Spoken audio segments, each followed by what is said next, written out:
The Unparalleled Invasion. By Jack London. It was in the year 1976 that the trouble between the world and China reached its culmination. It was because of this that the celebration of the second centennial of American liberty was deferred. Many other plans of the nations of the earth were twisted and tangled and postponed for the same reason. The world awoke rather abruptly to its danger, but for over 70 years, unperceived, affairs have been shaping toward this very end. The year 1904 logically marks the beginning of the development that, 70 years later, was to bring consternation to the whole world.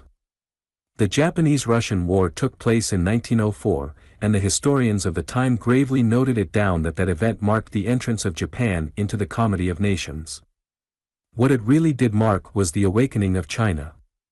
This awakening, long expected, had finally been given up. The Western nations had tried to arouse China, and they had failed. Out of their native optimism and race egotism they had therefore concluded that the task was impossible, that China would never awaken. What they had failed to take into account was this, that between them and China was no common psychological speech. Their thought processes were radically dissimilar. There was no intimate vocabulary. The Western mind penetrated the Chinese mind but a short distance when it found itself in a fathomless maze. The Chinese mind penetrated the Western mind an equally short distance when it fetched up against a blank, incomprehensible wall. It was all a matter of language. There was no way to communicate Western ideas to the Chinese mind. China remained asleep. The material achievement and progress of the West was a closed book to her, nor could the West open the book. Back and deep down on the tie ribs of consciousness, in the mind, say, of the English-speaking race, was a capacity to thrill to short, Saxon words. Back and deep down on the tie ribs of consciousness of the Chinese mind was a capacity to thrill to its own hieroglyphics, but the Chinese mind could not thrill to short, Saxon words, nor could the English-speaking mind thrill to hieroglyphics. The fabrics of their minds were woven from totally different stuffs. They were mental aliens. And so it was that Western material achievement and progress made no dent on the rounded sleep of China. Came Japan and her victory over Russia in 1904. Now the Japanese race was the freak and paradox among Eastern peoples. In some strange way Japan was receptive to all the West had to offer. Japan swiftly assimilated the Western ideas, and digested them, and so capably applied them that she suddenly burst forth, full, panoplied, a world power. There is no explaining this peculiar openness of Japan to the alien culture of the West.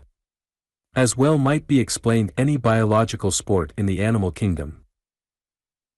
Having decisively thrashed the great Russian Empire, Japan promptly set about dreaming a colossal dream of empire for herself. Korea she had made into a granary and a colony, treaty privileges and vulpine diplomacy gave her the monopoly of Manchuria. But Japan was not satisfied. She turned her eyes upon China. There lay a vast territory, and in that territory were the hugest deposits in the world of iron and coal, the backbone of industrial civilization. Given natural resources, the other great factor in industry is labor. In that territory was a population of 400 million souls, 1/4 of the then total population of the earth. Furthermore, the Chinese were excellent workers, while their fatalistic philosophy, or religion, and their stolid nervous organization constituted them splendid soldiers, if they were properly managed. Needless to say, Japan was prepared to furnish that management. But best of all, from the standpoint of Japan, the Chinese was a kindred race. The baffling enigma of the Chinese character to the West was no baffling enigma to the Japanese. The Japanese understood as we could never school ourselves or hope to understand. Their mental processes were the same. The Japanese thought with the same thought symbols as did the Chinese, and they thought in the same peculiar grooves. Into the Chinese mind the Japanese went on where we were balked by the obstacle of incomprehension. They took the turning which we could not perceive, twisted around the obstacle, and were out of sight in the ramifications of the Chinese mind where we could not follow. They were brothers. Long ago one had borrowed the other's written language, and, untold generations before that, they had diverged from the common Mongol stock.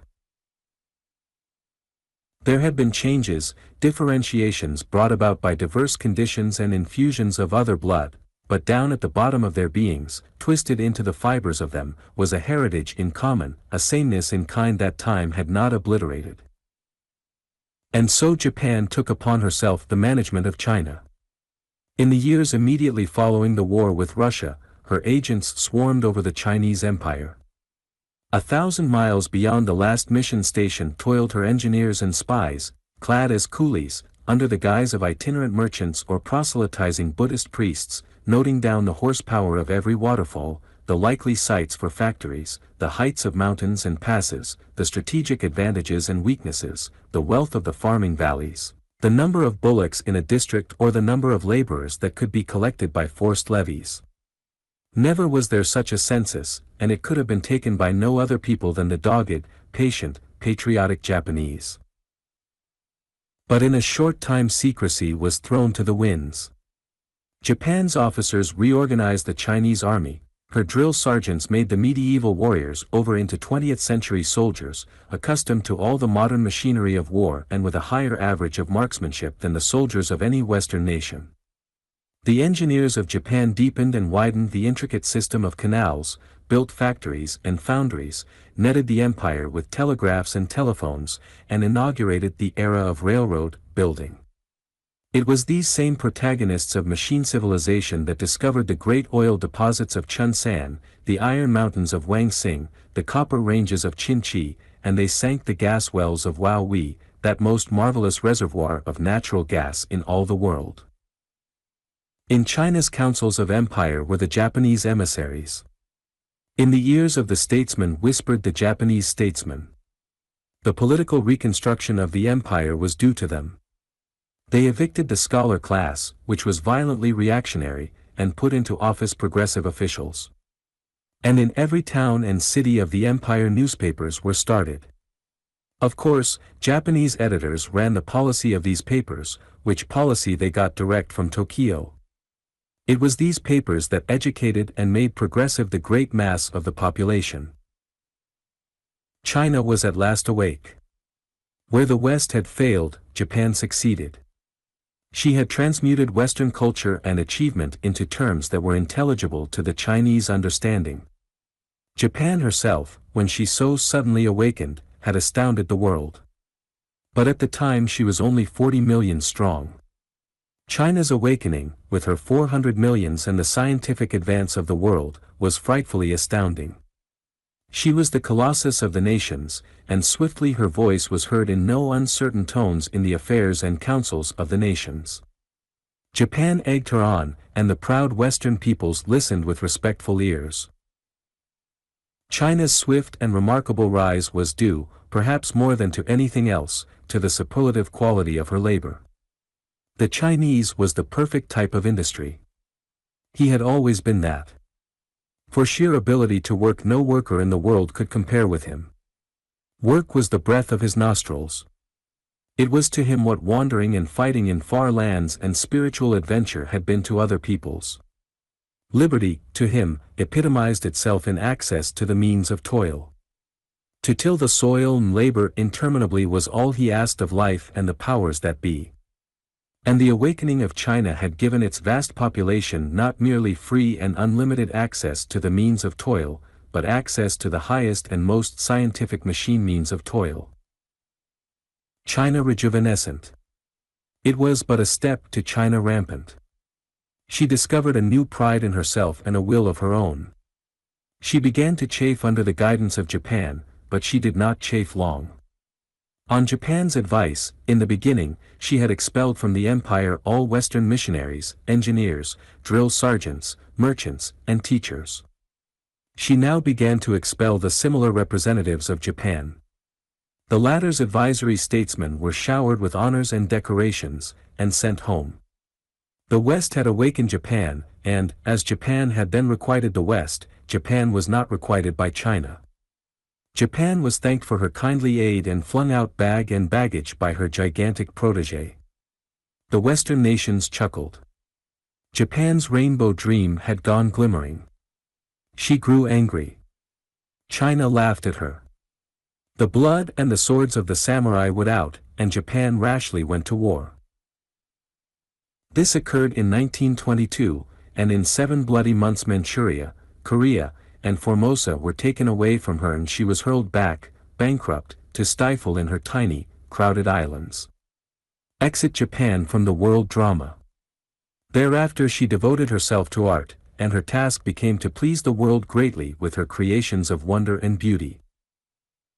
Contrary to expectation, China did not prove warlike. She had no Napoleonic dream, and was content to devote herself to the arts of peace. After a time of disquiet, the idea was accepted that China was to be feared, not in war, but in commerce. It will be seen that the real danger was not apprehended. China went on consummating her machine civilization. Instead of a large standing army, she developed an immensely larger and splendidly efficient militia. Her navy was so small that it was the laughing stock of the world, nor did she attempt to strengthen her navy. The treaty ports of the world were never entered by her visiting battleships. The real danger lay in the fecundity of her loins, and it was in 1970 that the first cry of alarm was raised. For some time all territories adjacent to China had been grumbling at Chinese immigration, but now it suddenly came home to the world that China's population was 500 million. She had increased by 100 million since her awakening. Burchilder called attention to the fact that there were more Chinese in existence than white-skinned people. He performed a simple sum in arithmetic. He added together the populations of the United States, Canada, New Zealand, Australia, South Africa, England, France, Germany, Italy, Austria, European Russia, and all Scandinavia. The result was 495 million. And the population of China overtopped this tremendous total by 5 million. Burchilder's figures went round the world, and the world shivered. For many centuries China's population had been constant. Her territory had been saturated with population, that is to say, her territory, with the primitive method of production, had supported the maximum limit of population. But when she awoke and inaugurated the machine civilization, her productive power had been enormously increased. Thus, on the same territory, she was able to support a far larger population. At once the birth rate began to rise and the death rate to fall. Before, when population pressed against the means of subsistence, the excess population had been swept away by famine. But now, thanks to the machine civilization, China's means of subsistence had been enormously extended, and there were no famines. Her population followed on the heels of the increase in the means of subsistence. During this time of transition and development of power, China had entertained no dreams of conquest. The Chinese was not an imperial race. It was industrious, thrifty, and peace-loving. War was looked upon as an unpleasant but necessary task that at times must be performed. And so, while the Western races had squabbled and fought, and world adventured against one another, China had calmly gone on working at her machines and growing. Now she was spilling over the boundaries of her empire, that was all, just spilling over into the adjacent territories with all the certainty and terrifying slow momentum of a glacier. Following upon the alarm raised by Burchilder's figures, in 1970 France made a long-threatened stand. French Indochina had been overrun, filled up, by Chinese immigrants. France called a halt. The Chinese wave flowed on. France assembled a force of 100,000 on the boundary between her unfortunate colony and China sent down an army of militia soldiers 1 million strong. Behind came the wives and sons and daughters and relatives, with their personal household luggage, in a second army. The French force was brushed aside like a fly. The Chinese militia soldiers, along with their families, over 5 million all told, coolly took possession of French Indochina and settled down to stay for a few thousand years. Outraged France was in arms. She hurled fleet after fleet against the coast of China, and nearly bankrupted herself by the effort. China had no navy. She withdrew like a turtle into her shell. For a year the French fleets blockaded the coast and bombarded exposed towns and villages. China did not mind. She did not depend upon the rest of the world for anything. She calmly kept out of range of the French guns and went on working. France wept and wailed, wrung her impotent hands and appealed to the dumbfounded nations. Then she landed a punitive expedition to march to Peking. It was 250,000 strong, and it was the flower of France.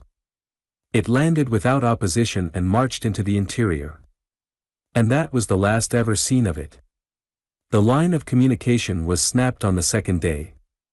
Not a survivor came back to tell what had happened. It had been swallowed up in China's cavernous maw, that was all. In the 5 years that followed, China's expansion, in all land directions, went on apace. Siam was made part of the empire, and, in spite of all that England could do, Burma and the Malay Peninsula were overrun, while all along the long south boundary of Siberia, Russia was pressed severely by China's advancing hordes. The process was simple. First came the Chinese immigration, or, rather, it was already there, having come there slowly and insidiously during the previous years. Next came the clash of arms and the brushing away of all opposition by a monster army of militia soldiers, followed by their families and household baggage. And finally came their settling down as colonists in the conquered territory.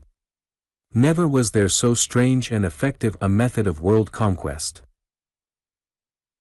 Nepal and Bhutan were overrun, and the whole northern boundary of India pressed against by this fearful tide of life. To the west, Bokhara, and, even to the south and west, Afghanistan, were swallowed up. Persia, Turkestan, and all Central Asia felt the pressure of the flood. It was at this time that Burchell revised his figures. He had been mistaken. China's population must be 700 millions, 800 millions, nobody knew how many millions, but at any rate it would soon be 1 billion. There were 2 Chinese for every white-skinned human in the world, Burchell announced, and the world trembled. China's increase must have begun immediately, in 1904. It was remembered that since that date there had not been a single famine. At 5 million a year increase, her total increase in the intervening 70 years must be 350 million. But who was to know? It might be more. Who was to know anything of this strange new menace of the 20th century, China, old China, rejuvenescent, fruitful, and militant? The convention of 1975 was called at Philadelphia. All the Western nations, and some few of the Eastern, were represented. Nothing was accomplished. There was talk of all countries putting bounties on children to increase the birth rate, but it was laughed to scorn by the arithmeticians, who pointed out that China was too far in the lead in that direction. No feasible way of coping with China was suggested. China was appealed to and threatened by the United Powers, and that was all the Convention of Philadelphia came to, and the Convention and the powers were laughed at by China. Li Tangfuang, the power behind the Dragon Throne, deigned to reply. "What does China care for the comity of nations?" said Li Tangfuang. "We are the most ancient, honorable, and royal of races. We have our own destiny to accomplish. It is unpleasant that our destiny does not tally with the destiny of the rest of the world, but what would you? You have talked windily about the royal races and the heritage of the earth, and we can only reply that that remains to be seen. You cannot invade us. Never mind about your navies. Don't shout. We know our navy is small. You see, we use it for police purposes. We do not care for the sea. Our strength is in our population, which will soon be 1 billion. Thanks to you, we are equipped with all modern war machinery. Send your navies. We will not notice them. Send your punitive expeditions, but first remember France. To land 500,000 soldiers on our shores would strain the resources of any of you. And our 1,000 millions would swallow them down in a mouthful. Send 1 million, send 5 millions, and we will swallow them down just as readily. Poof! A mere nothing, a meager morsel.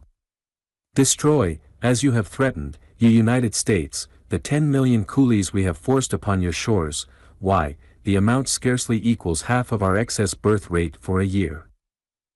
So spoke Li Tangfuang. The world was nonplussed, helpless, terrified. Truly had he spoken. There was no combating China's amazing birth rate. If her population was 1 billion, and was increasing 20 millions a year, in 25 years it would be 1.5 billion, equal to the total population of the world in 1904. And nothing could be done. There was no way to dam up the overspilling monstrous flood of life. War was futile. China laughed at a blockade of her coasts. She welcomed invasion. In her capacious maw was room for all the hosts of earth that could be hurled at her. And in the meantime her flood of yellow life poured out and on over Asia. China laughed and read in their magazines the learned lucubrations of the distracted Western scholars. But there was one scholar China failed to reckon on, Jacobus Laningdale. Not that he was a scholar, except in the widest sense. Primarily, Jacobus Laningdale was a scientist, and, up to that time, a very obscure scientist, a professor employed in the laboratories of the Health Office of New York City. Jacobus Laningdale's head was very like any other head, but in that head was evolved an idea. Also, in that head was the wisdom to keep that idea secret. He did not write an article for the magazines.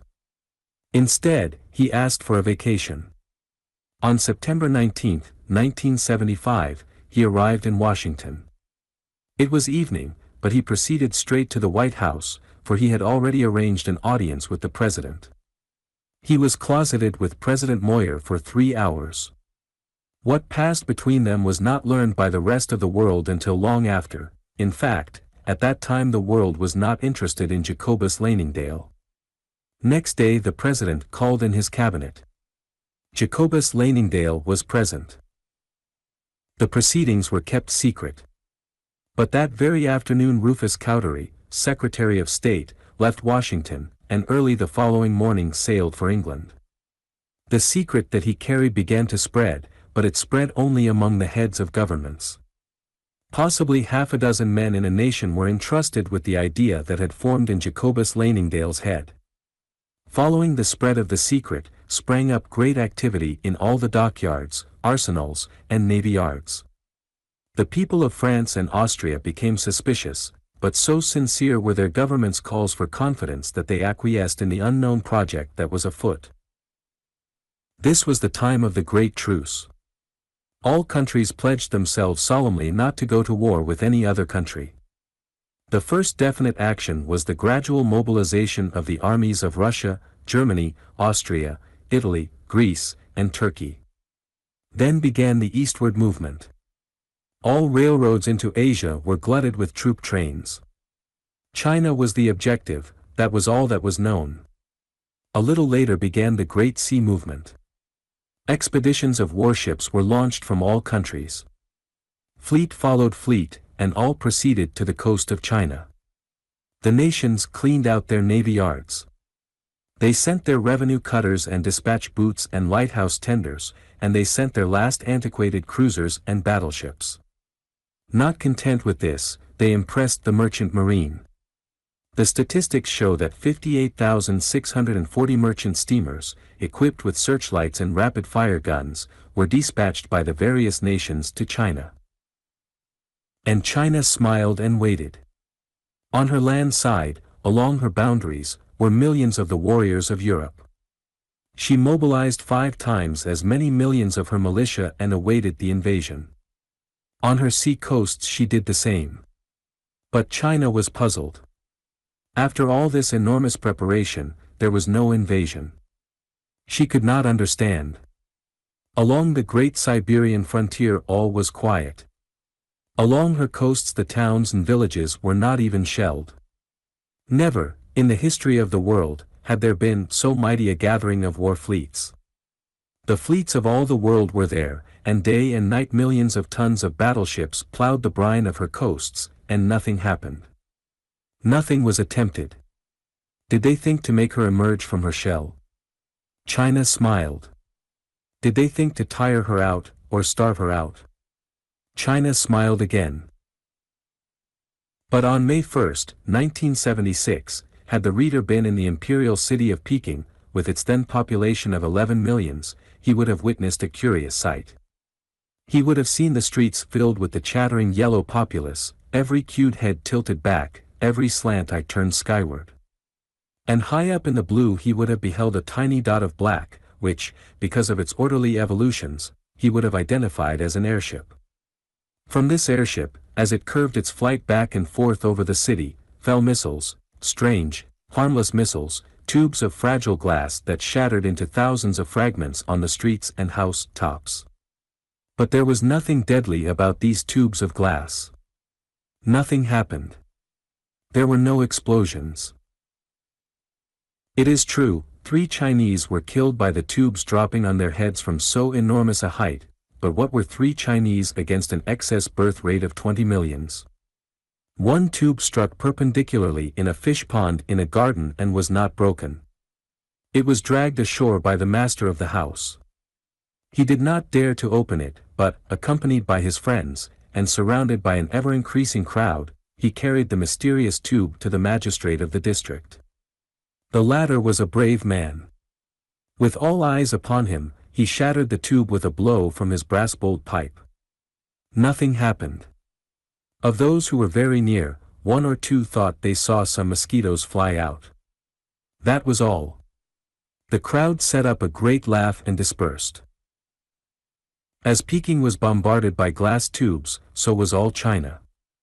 The tiny airships, dispatched from the warships, contained but 2 men each, and over all cities, towns, and villages they wheeled and curved, 1 man directing the ship, the other man throwing over the glass tubes. Had the reader again been in Peking, 6 weeks later, he would have looked in vain for the 11 million inhabitants. Some few of them he would have found, a few 100,000, perhaps, their carcasses festering in the houses and in the deserted streets, and piled high on the abandoned death wagons. But for the rest he would have had to seek along the highways and byways of the empire. And not all would he have found fleeing from plague-stricken Peking, for behind them, by hundreds of thousands of unburied corpses by the wayside, he could have marked their flight. And as it was with Peking, so it was with all the cities, towns, and villages of the empire. The plague smote them all. Nor was it 1 plague, nor 2 plagues, it was a score of plagues. Every virulent form of infectious death stalked through the land. Too late the Chinese government apprehended the meaning of the colossal preparations, the marshalling of the world hosts, the flights of the tin airships, and the rain of the tubes of glass. The proclamations of the government were vain. They could not stop the 11 million plague-stricken wretches, fleeing from the one city of Peking to spread disease through all the land. The physicians and health officers died at their posts, and death, the all-conqueror, rode over the decrees of the emperor and Li Tangfeng.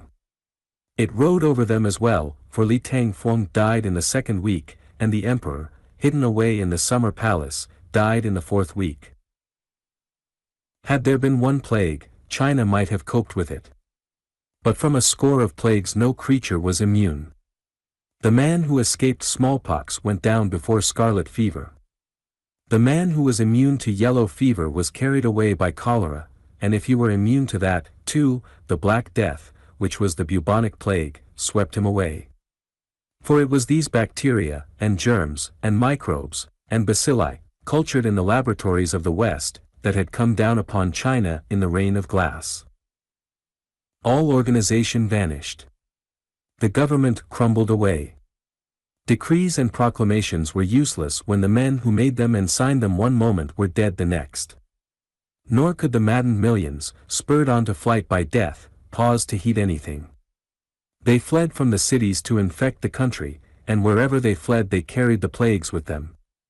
The hot summer was on, Jacobus Laningdale had selected the time shrewdly, and the plague festered everywhere. Much is conjectured of what occurred, and much has been learned from the stories of the few survivors. The wretched creatures stormed across the empire in many million flight. The vast armies China had collected on her frontiers melted away. The farms were ravaged for food, and no more crops were planted, while the crops already in were left unattended and never came to harvest. The most remarkable thing, perhaps, was the flights. Many millions engaged in them, charging to the bounds of the empire to be met and turned back by the gigantic armies of the West. The slaughter of the mad hosts on the boundaries was stupendous. Time and again the guarding line was drawn back 20 or 30 miles to escape the contagion of the multitudinous dead. Once the plague broke through and seized upon the German and Austrian soldiers who were guarding the borders of Turkestan. Preparations had been made for such a happening, and though 60,000 soldiers of Europe were carried off, the International Corps of Physicians isolated the contagion and dammed it back. It was during this struggle that it was suggested that a new plague germ had originated, that in some way or other a sort of hybridization between plague germs had taken place, producing a new and frightfully virulent germ. First suspected by von Berg, who became infected with it and died, it was later isolated and studied by Stevens, Hasenfeld, Norman, and Landers. Such was the unparalleled invasion of China. For that billion of people there was no hope. Pent in their vast and festering charnel house, all organization and cohesion lost, they could do naught but die. They could not escape. As they were flung back from their land frontiers, so were they flung back from the sea. 75,000 vessels patrolled the coasts. By day their smoking funnels dimmed the sea rim, and by night their flashing searchlights plowed the dark and harrowed it for the tiniest escaping junk. The attempts of the immense fleets of junks were pitiful. Not one ever got by the guarding sea hounds. Modern war machinery held back the disorganized mass of China, while the plagues did the work. But old war was made a thing of laughter. Naught remained to him but patrol duty. China had laughed at war, and war she was getting, but it was ultramodern war, 20th century war, the war of the scientist and the laboratory, the war of Jacobus Laningdale. 100-ton guns were toys compared with the micro-organic projectiles hurled from the laboratories, the messengers of death, the destroying angels that stalked through the empire of a billion souls. During all the summer and fall of 1976 China was an inferno. There was no eluding the microscopic projectiles that sought out the remotest hiding places. The hundreds of millions of dead remained unburied and the germs multiplied themselves, and, toward the last, millions died daily of starvation. Besides, starvation weakened the victims and destroyed their natural defenses against the plagues. Cannibalism, murder, and madness reigned. And so perished China. Not until the following February, in the coldest weather, were the first expeditions made. These expeditions were small, composed of scientists and bodies of troops, but they entered China from every side. In spite of the most elaborate precautions against infection, numbers of soldiers and a few of the physicians were stricken. But the exploration went bravely on. They found China devastated, a howling wilderness through which wandered bands of wild dogs and desperate bandits who had survived. All survivors were put to death wherever found. And then began the great task, the sanitation of China. 5 years and hundreds of millions of treasure were consumed, and then the world moved in, not in zones, as was the idea of Baron Albrecht, but heterogeneously, according to the democratic American program. It was a vast and happy intermingling of nationalities that settled down in China in 1982 and the years that followed, a tremendous and successful experiment in cross-fertilization. We know today the splendid mechanical, intellectual, and art output that followed. It was in 1987, the Great Truce having been dissolved, that the ancient quarrel between France and Germany over Alsace-Lorraine recrudesced. The war cloud grew dark and threatening in April, and on April 17 the Convention of Copenhagen was called. The representatives of the nations of the world, being present, all nations solemnly pledged themselves never to use against one another the laboratory methods of warfare they had employed in the invasion of China. Excerpt from Walt Mervin's Certain Essays in History.